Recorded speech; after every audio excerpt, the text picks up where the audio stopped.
Et si je vous demandais de dessiner un cercle avec les deux mains en même temps, mais plus avec vos doigts, mais en utilisant un crayon. Pensez-vous que ça serait simple ou surprenant? Ce type d'exercice mobilise la coordination, la concentration et la connexion entre les deux côtés du cerveau. Alors pourquoi c'est puissant et intéressant à utiliser chez un cerveau ayant la maladie d'Alzheimer? Quand nous utilisons nos deux mains simultanément, le cerveau doit organiser un mouvement symétrique. Cela implique la coordination bilatérale, la motricité fine, n'oubliez pas que vous tenez des stylos pour le faire, l'attention soutenue et la synchronisation des mouvements. Ce type d'activité stimule la communication entre les deux hémisphères et cela demande une concentration particulière car la personne ne peut pas fonctionner en automatique. Elle doit être présente sur sa feuille pour voir ce qu'elle fait. C'est un excellent exercice pour travailler l'organisation et la stabilité du geste. Alors, de quoi avez-vous besoin? De deux crayons, si vous voulez tenter l'expérience avec eux. Je vous rappelle que vous êtes dans la méthode lien et dans Aider pieds d'égalité, vous êtes censé faire l'exercice. Deux feuilles, une table et un modèle simple au début, mais je vais vous donner les modèles. Alors, le principe de dessin avec les deux mains est relativement simple. La personne dessine simultanément avec les deux mains la même forme, la même direction, au même rythme. Évidemment, vous commencez d'abord par des formes simples. Alors, si vous êtes prêts, vous avez votre feuille, votre crayon, c'est parti, on va faire le niveau 1. N'oubliez pas que vous allez faire les deux mains en même temps. Donc, deux crayons, un dans chaque main, pour tous les deux. Et l'objectif du niveau 1, c'est l'initiation. C'est que de la familiarisation.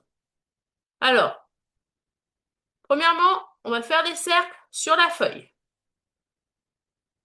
Ça, c'est la première. Une fois que vous avez aussi vos cercles, vous faites une ligne droite. Et une fois que vous avez fait votre ligne droite, vous faites carré. Privilégiez un rythme lent et encouragez la fluidité plutôt que la précision. N'oubliez pas que vous avez une main dominante. Peut-être que pour vous, il est difficile d'utiliser la main que vous utilisez moins. Cependant, il y a des bénéfices parce que vous allez améliorer la coordination de base, l'intention visuelle, la stabilisation du geste et pour peu que vous n'utilisez pas votre main dominante, souvent, vous allez créer une connexion neuronale qui va potentiellement, un jour, par exemple, si vous avez un AVC, vous permettre de faire ce que vous faisiez avec votre main dominante au départ. Une fois que vous avez fait ce niveau 1, s'il n'y a pas eu d'erreur, logiquement, si vous avez pris tout votre temps, il n'y en a pas. Et du coup, ce qui s'est passé, c'est que dans le cerveau Alzheimer, vous avez créé une sensation d'estime de soi et de la réussite et donc de l'engagement. Et si vous avez de l'engagement, on peut passer au niveau 2. Le niveau 2, c'est toujours pareil, un crayon dans chaque main, une feuille, et là, on va essayer de renforcer la concentration. Donc, les deux mains doivent toujours suivre la même forme, et donc, on peut faire un petit défi aussi, essayer de le faire un peu plus rapidement. Mais on va aussi changer les formes.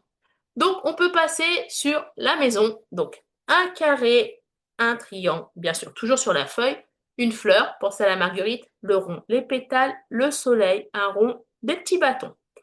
Et vous essayez de faire ça plus rapidement que à la première vitesse du niveau 1.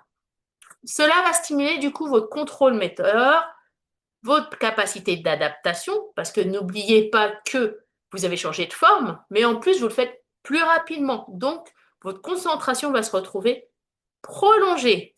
Pour ceux qui sont encore plus open, alors c'est parti, le niveau 3. Le niveau 3, on monte une marche. Et l'objectif va être la coordination avancée. Donc, c'est un défi dynamique. Donc, il vous faut,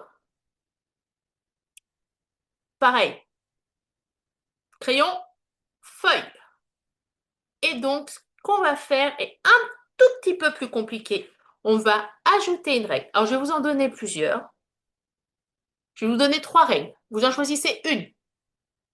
Vous pouvez dessiner en miroir pendant qu'une main monte, une main descend. Vous pouvez alterner, une main descend, une main dessine, l'autre trace en continu. Ou encore ajouter une consigne sonore pendant le dessin. Vous êtes en train de dessiner par exemple votre maison, un coup de cloche, vous dessinez un soleil. Un coup de cloche, vous dessinez une fleur. Et vous alternez comme cela.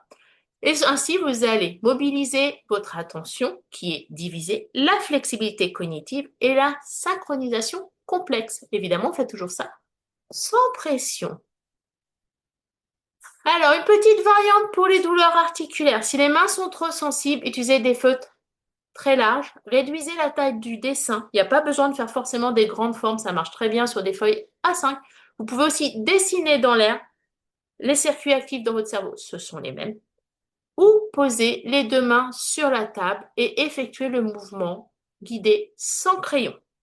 C'est une alternative douce. La personne peut aussi imaginer le mouvement des 2 mains sans le réaliser physiquement, parce que la visualisation active les mêmes circuits que les circuits moteurs.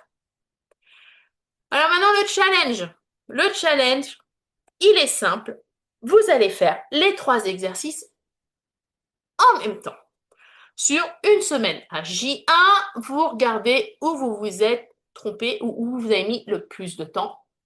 Et à J7, combien de fois vous vous êtes trompé. Si tout va bien, logiquement, à J3, vous pouvez passer à l'exercice 3 directement et le rendre de plus en plus compliqué. Donc, au lieu de mettre une alternative, en mettre 2, puis en mettre 3, puis mettre par exemple le son par-dessus pour changer d'alternative en cours d'exercice, excusez-moi. Bref, dites-vous que plus vous allez vous amuser et que vous allez essayer de tromper votre cerveau, et que vous allez le faire se concentrer, plus vous avez de chances au fur et à mesure qu'il avance et qu'il planifie le plus rapidement possible. Donc, en conclusion, dessiner avec les 2 mains, ça peut sembler amusant, mais c'est un exercice riche en stimulation cognitive. N'oubliez pas que la science a prouvé que lorsque vous faites un AVC, mais que vous avez utilisé vos 2 mains, par exemple, truc tout bête, demain matin, vous vous coiffez, par exemple, vous êtes droitier, vous coiffez avec la main droite, vous allez vous coiffer avec la main gauche. Ou vous allez vous brosser les dents avec l'autre main. Plus vous allez faire ça, au départ, ça va être bizarre. Votre cerveau, il va pas comprendre pourquoi vous faites ça. Mais plus vous allez le faire, plus ça va devenir simple. Et le jour où vous avez un AVC, ou même tout simplement que vous pétez votre poignet, si vous avez eu l'habitude d'utiliser vos 2 mains, il n'y aura aucun problème. Vous allez pouvoir vous servir de l'autre main sans problème.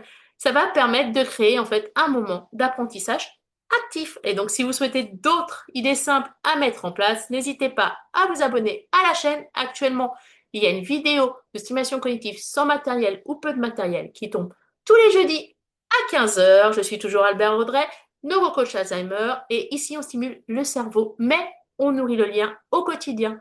On crée du lien même quand la mémoire flanche. C'est ça la méthode bien. À jeudi prochain!